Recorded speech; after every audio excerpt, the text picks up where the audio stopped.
Hi guys, welcome to another video from Overbyte Gaming. I'm the Majestic Snare and today we'll be reviewing the Oculus Touch controllers.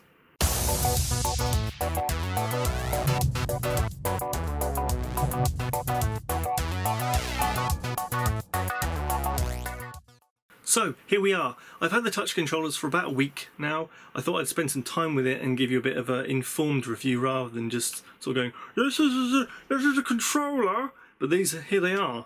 Here they are. You get two.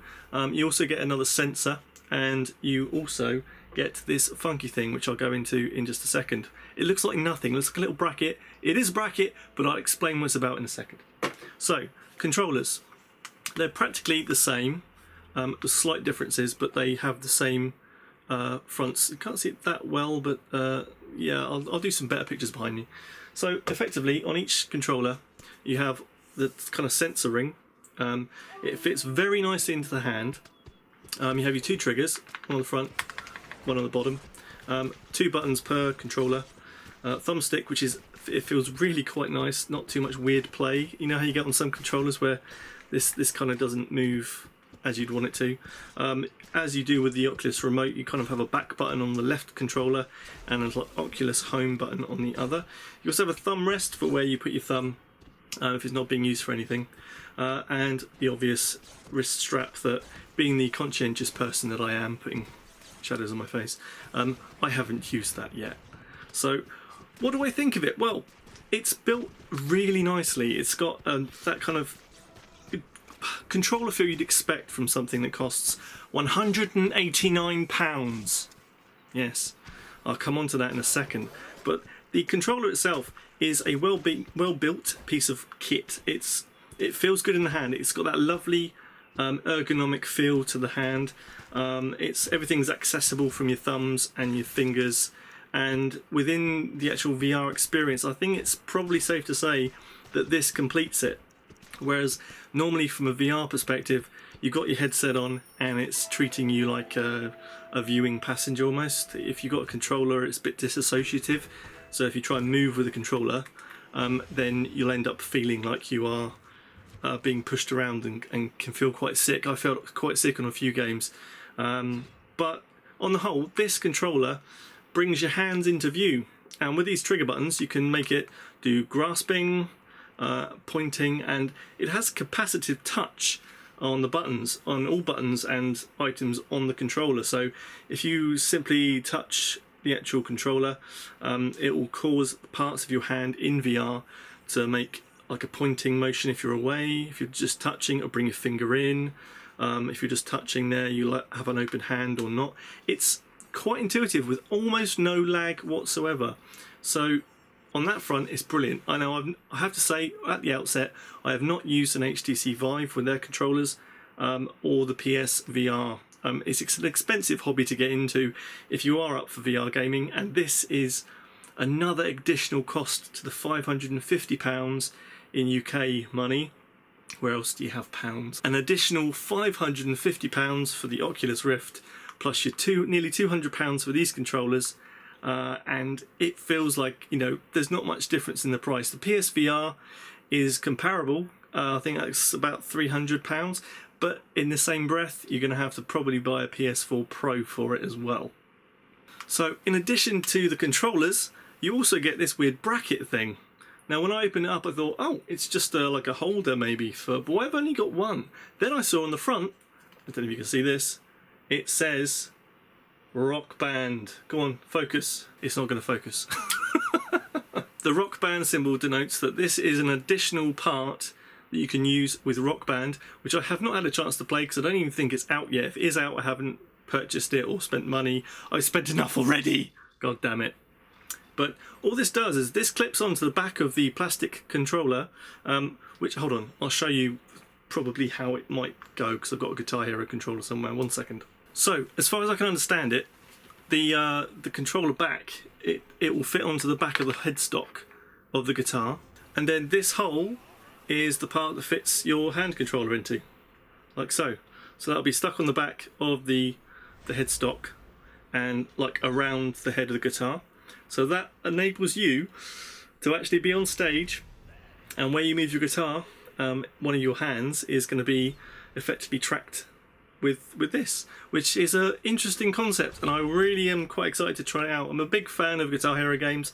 Maybe it's not worth another purchase, but you know, it's not like I've got spare money or anything. I just keep on spending money on stuff that is more expensive than it probably should be. Now, one of the nice features I have spotted on this is the actual battery compartment. So the actual battery compartment is hidden, obviously, I say obviously, it's just quite cleanly in the handle, but it's magnetised, if I can actually open it up. So the battery will go quite cleanly into the section there, and it shuts itself. That I love. I love shit like that. I really love shit like that. So it gives you a nice kind of feeling that it's had some thought put into it. And if you look at some of the videos about all the prototypes, this goes quite well. In like its journey, it's ended up to be something that's very like minimal space taking up. It doesn't intrude on anything else around you. You know, it's just a nice thing to use. Now the problem is, the one biggest problem I've got with the Oculus Touch, which I should have really expected, and that's you need room. You can't have this in a little like single bedroom type thing. I mean, some of the games, like even things like the Fruit Ninja, they've got a version of Fruit Ninja where you're actually holding two samurai swords, and that game you need some room because you're going everywhere, and if you're going everywhere, then unfortunately you're going to hit something. And I think they're quite robust controllers, but I don't think they're going to be that robust if you end up smashing them into the wall. You could end up breaking your hands, let alone without the wrist straps being connected. You could quite easily have something fly off and smash into your monitor, dog, anything really. It could be anything. Now, one thing I was worried about when I first got hold of these was the crab effect, claw effect, whatever you want to call it. You ever know when you've been playing a game for so long and you haven't really been moving? It might not just be me, I'm hoping it's other people too, but you get that kind of cramp in your hands that feels a bit like you're stuck in a position where your fingers are doing their things. And I was worried with such an ergonomic controller that would be the case. I haven't really played it for a massive amount of time, not the amount of time I would spend with a controller of normal controller type thing, but this doesn't really make me feel that. It feels natural enough that there's not much effort needed to push buttons and do things. So in that respect, I think it's actually quite a win. It's a very well machined piece of kit. It's good. I want to try and give you some decent opinions about this piece. So rather than just saying things are good, because that was quite lame, one of the things I have noticed about this, or the VR for Oculus in general, is that a lot of the games now are on the big push for you to buy this. Now, whether that's something that is worthwhile or not, I'm not sure, but there's a lot of focus on games on the Oculus Store at the moment which involve touch, whether it be from platformers or disc throwing games to spell duels to bullet time, which is like a mini kind of FPS thing. It's a bit of a demo. You've got to check that one out, by the way. It's very much fun. If you get hold of these things, you can fire AK-47s two-handed. It's great fun. I'm digressing now, but what I'm saying is that the amount of games coming out are built around the touch. There are some normal stuff, but it looks like Oculus are building their library more and more so that this thing becomes worthwhile to buy, because at the moment, you know, there's stuff coming. There's only a few games that I would suggest are probably going to give you the best experience with the touch, but at the moment, this thing, it's really fun to use. For me, it completes the VR experience, and with the headset and these, you know, in the VR sphere, you've got hands in front of you. You can see your hands. Now, they might not be your hands. They could be like ghostly hands, robot hands. They could be fish hands. I don't really mind or care, but you can see a tactile influence in the VR world, and that's one of the main things. So this is a really good step. I mean, can you imagine if you just had enough money to combine these, your headset, an Omni pad that you can walk around in the game? Oh my goodness, it would just be like, might as well just jack me in. Seriously, just jack me in. That's the next step.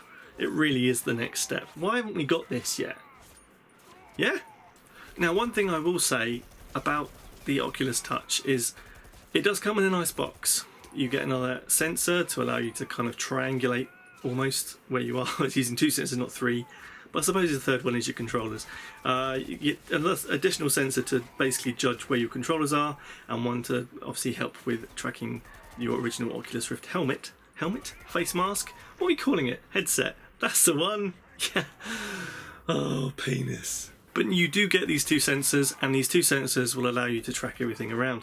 Within that, you do get your actual little dongle for the rock band, which you might never use. I mean, I don't know if this enables me to get the game for free. If it does, great. If it doesn't, are you just trying to make me buy the game? Was it just prepared for it? I don't know. You get your 2 controllers, and that's it for £189. As I said with the Oculus Rift, the headset, I think at the moment the price just seems too high and too exclusive to be worthwhile to get involved with right now. I think if the prices can come down and start to try and compete with the PSVR, perhaps it will be a much better and more inclusive piece of technology. And don't get me wrong, these things work. It's not a case of they are a bit jiggity jaggedy, but to me, if you're going to get an Oculus Rift, get some of these to go with your headset, because you will find after a little time that using a controller and a headset feels a little bit unnatural, and with some games, you know, having support for the Oculus Touch or using controller, I would expect that some games in the future will move their controlling abilities over to the Touch as well, just to increase their sales. It's in their interests. But I think that the product works. Price is a little bit high, but in the end, it's something, if you are into VR, you're going to want something like this. And I think it's a very, very... I want to use the word sexy. I'm not sure if sexy is the right word to use, but it is a little bit sexy. It fits around the hand. It doesn't protrude like the HTC Vive controllers do. But then again, I think they're going through a bit of a revamp themselves. So these did come out, what was it, 9 months after the HTC Vive. So have they missed the boat and like thrown out the 1.5 version, and HTC are going to come out with a 0.2 or 2.0? So I don't know. Maybe it will, maybe it won't. From my point of view, I'm enjoying using the Touch. I'm enjoying touching unreal things in the real space of the virtual world. It doesn't even make sense. They just work, and that's all I want to say about it, really. I'm going to put this down. I'm starting to fondle it a bit too much. Back to business. Yeah! So that's what I think about the Oculus Touch. I think it's quite a balanced product, really. It's well built, it's quite expensive, it's high-end stuff. If you are into VR, you're going to want to get involved. If you're not into VR, you might still be, ooh, I don't know. So please bear in mind that it's you'll be getting something decent for your money, but have you got the money to spend? And it does push the price right up to about, what, 650, just under £650. It might be more in the States, might be less in the States. I'm not sure the conversion factors, but in the UK, it's quite an expensive product. But if you'd like to see my original video on the review of the Oculus Rift, please go and check out this video up here. In that video, please excuse the camera work. It was done very quickly, and to be honest, it's a little bit embarrassing, but we don't want to say about that. But go and check it anyway, because it's got my face in it at some points, very briefly, I think. If not, it's got my hands, and they're sexy as f. So guys, please don't forget to drop us a like and maybe comment down below about what you think about the Oculus Touch. Is it something you want to get involved in? Is it something you think is overpriced? Please let me know down there. And don't forget that we have videos coming out every Tuesday, Thursday and Saturday. And this Thursday I intend to be doing a little bit of gameplay, if I can somehow work out how to film it, doing some Oculus Touch stuff. So take care of yourselves, guys, and don't forget to hit that subscribe button down below if you haven't already, to become part of the Overbyte family, which is a massive family of lots of people. Yeah. Yep. But one thing I wanted to do, as I'm actually stood up for a change, you know, and it's not that, I'm just showing you that I'm actually stood up and I can move. But I wanted to do this. Can you deal with that? Okay, it was funny in my head. Anyway, guys, see you again soon. Bye-bye now. Take care. Bye-bye. is because he's spending 60% of his life locked in his fucking car shooting the same things over and over. Okay, that's a good point. We'll come on to this now. So, in this game, we now have access to... I don't know if it was in the last game or not. I didn't play that one, but the risk is much higher as well. Yeah, it's not just a PvP area either. It's an area that allows PvP, but there are AI enemies in there, and they're all hella tough. It's definitely designed for cooperative play in there. Yeah, and I'd actually suggest